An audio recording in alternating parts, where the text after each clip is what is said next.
Po, dito na po kami sa Malolos. So, baka po yung pasyente ko. Ayan, kuha niyo ba na namin makupuan daw para may makupad. Teacher. Ayan o. Ayan po yung mag-asawang nakuha ko sa ating pastry po ito. Ako pong pasyente. Po mga bigan. Medyo hinihingal na hingal po yung baba.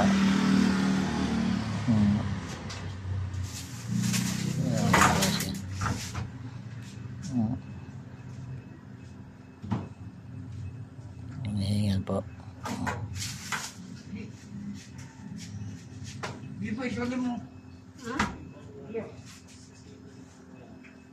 Ayan po mga bigan. Iwanan ko na po yung pasyente ko pa rito. Malalas po.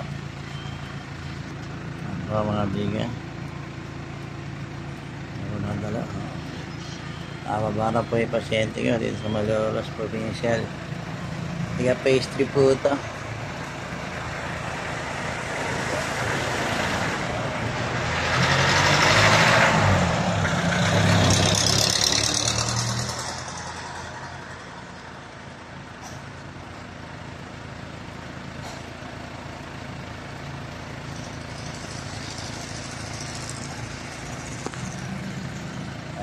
Po mga bigan at uwi na po ako at magandang umaga po mga bigan. Muli ko lang po nakapagdala po tayo ng pasyente dito. Nakadalawa po ako ngayong gabi. Yan po. Yan po. Yung isa po dinala ko sa Santorinho, ng hospital Bustos. Sige po mga bigan. Sabi na po.